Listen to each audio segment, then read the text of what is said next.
Hello class 7th students. Today we start the chapter that is new kings and kingdoms.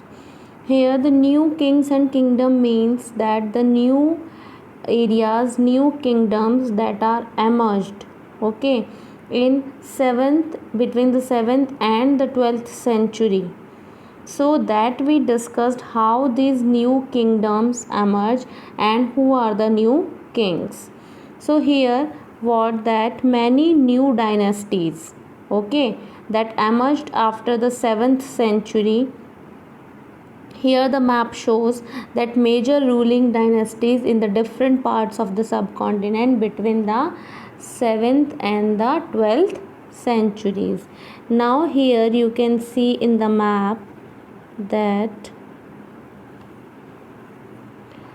here the Chahmans, Gujar Pratihars, Chandelas, Paramars, okay, Rashtrakutas, then here Chola, Chera and Pandyas, well known dynasties, and Palas, okay. So these are some dynasties that are newly emerged between 7th and 12th centuries, and what in the subcontinent means the India, okay. So here what in this chapter what we discuss about the emergence of the new dynasties and who are their kings and were the kingdoms. Yes, now what first topic comes, that is the emergence of new dynasties. So by the 7th century there were big landlords. By the 7th century there were big landlords or warrior chiefs in the different regions of the subcontinent. Okay, the big landlords, those who are having the large land with them. Now the existing kings means those are present, okay, those were present, often acknowledge them as their subordinate, means here the king and after that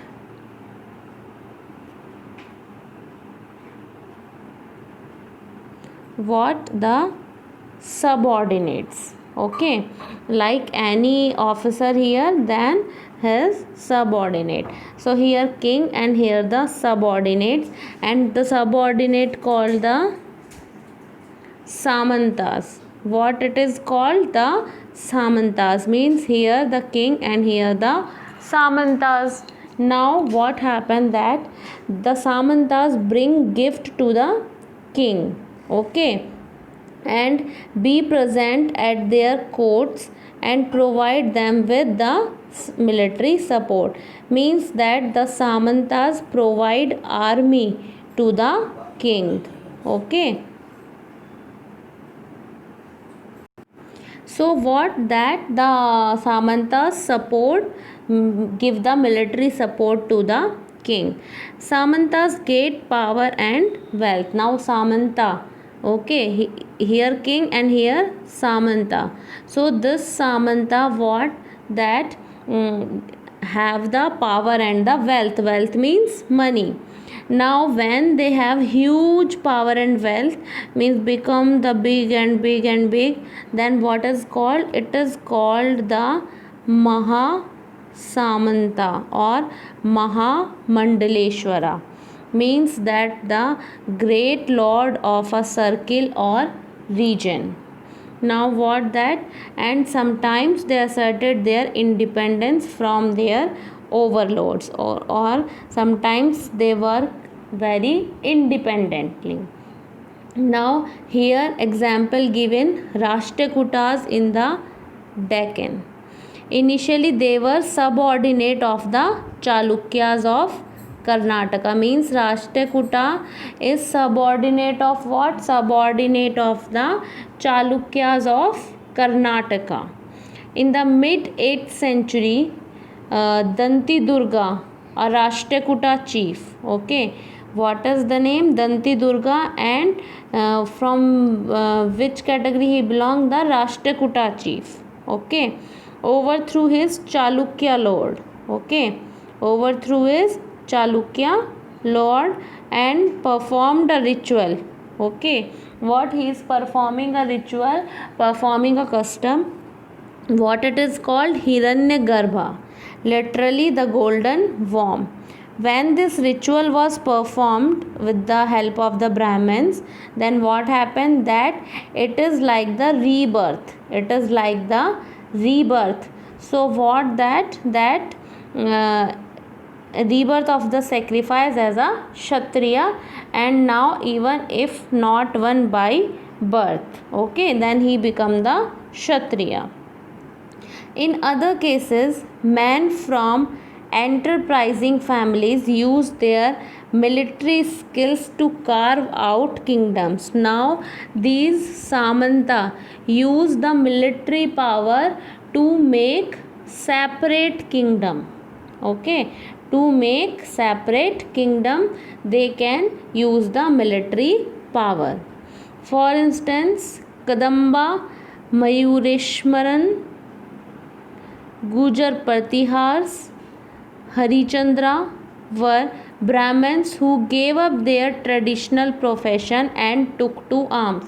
These two names here are Brahmins, but what? They changed themselves in the Kshatriya, and what happened? That successfully establishing kingdoms in Karnataka and Rajasthan respectively.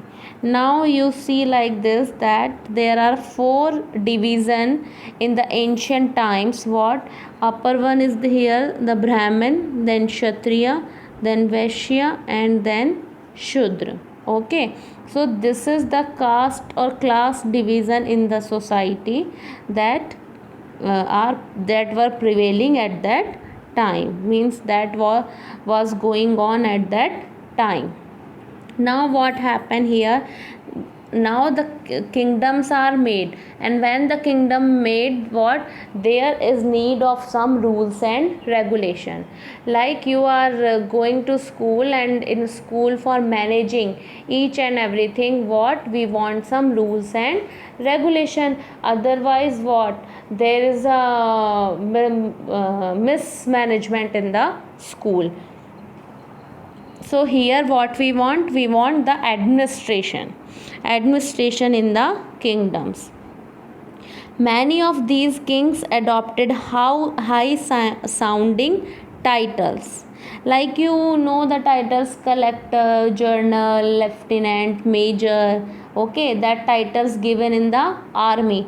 So like that, these new kings put the titles like Maharaja Adhiraj, great king, overlord of kings, means the kings of kings, and Tribhuvana Chakravartin. Okay, that is the lord of the 3 worlds. So now you see that how they are putting the great titles. Okay, how they are putting into the great titles. So these new kings use such titles.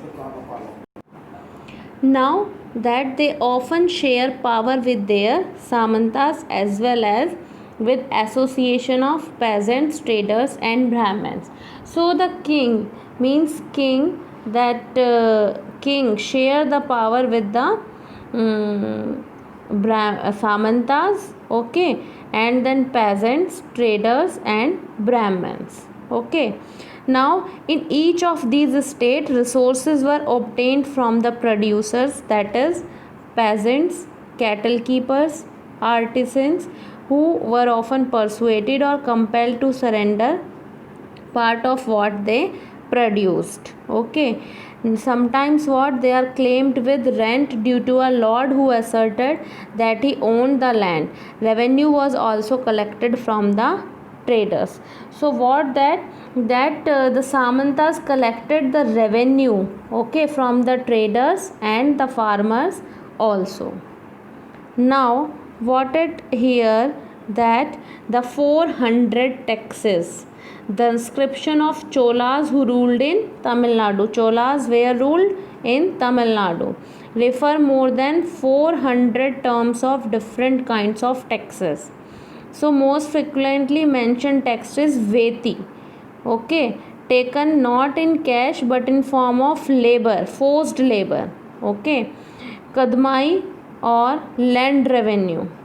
There were also taxes on thatching the house, the use of a ladder to climb palm trees, as on succession to a family property. Okay, so here some example of the taxes that taken by the people were in Cholas, and Cholas is where in Tamil Nadu. Okay, such type of taxes collected by the pupil like forced labor, okay, Veti, Kadmai, that is the land revenue. So here question comes, are such taxes collected today? Taxes are still collected today. We see that the income tax, the various tax, house tax, water tax, okay, but not like as the forced labor. If you are not giving the tax, it does not mean government make you forced labor. They can give you the some punishment in the sense means that that your income tax added one by 1 year and you have to file the income tax, but not that forced labor. So nowadays such type of taxes not seen. Now here that these resources were used to finance the king's establishment as well as the construction of temples and forts. So whatever taxes was coming from the pupil, so what did that they used for the construction of temples and forts, okay. They were also used to fight wars, which were in turn expected to lead the acquisition of wealth in the form of plunder, access to land as well as trade routes. So what we want money for? What money for fighting wars, construction of temples and forts. And from where all this come? All this come by collecting the revenue taxes, so that spend on this. The functionaries for collecting revenue were generally recruited from influential families, and position were often hereditary, means those who are collecting the revenue, collecting the taxes, that are from a particular family and that are hereditary, means first the father, then son, then his son, then his son, like this, okay. So this was true about the army as well. In army also what? That father, then his son, like this going on. And the close relatives of the kings held the these position of collecting the revenue. Now here comes that the prashasti and the land grants. Okay, so what is a prashasti? That may not be literally, means the prashasti contain the details that may not be literally true, but they tell us how rulers wanted to depict themselves as a violent, victorious warriors, for example. Means it is the praise song of a king. We can say in short that it is a praise song of a king, in which it was showed that the king is how much superior, warrior, victorious, okay. So these were composed by the Brahmins. Prashasti was composed by the Brahmins, who occasionally helped in the administration, okay. Now here one of the image given, the achievements of Naga Bhata. Many rulers describe their achievements in prashasti. As you read about the prashasti of the Gupta ruler, that is Samundragupta, the famous prashasti, that is the Samundragupta. One Prashasti written in Sanskrit and found in Gwalior, Madhya Pradesh, described the exploits of Naga Bhatt, a Pratihar king, as follows. Here given the kings of Andhra, Sindhwan, Sindh, Vidarbha, part of Maharashtra, and Kalinga.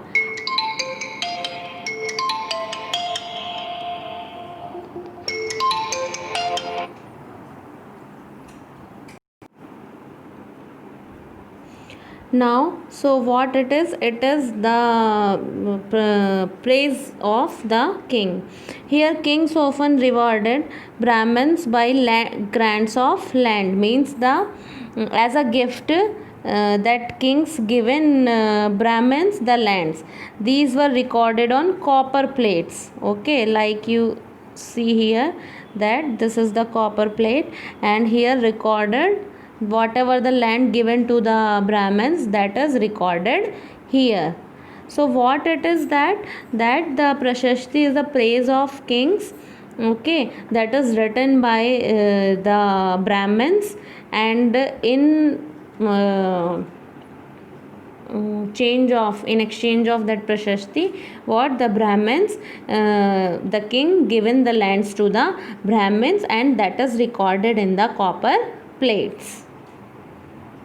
Now here that the unusual for wealth, 12th century, was a long Sanskrit poem containing the history of king who ruled over Kashmir. So here it is given the story, and it was composed by an author named the Kalhan, okay, and he used a variety of sources including inscription, documents, eyewitness accounts, and the earlier histories to write his account.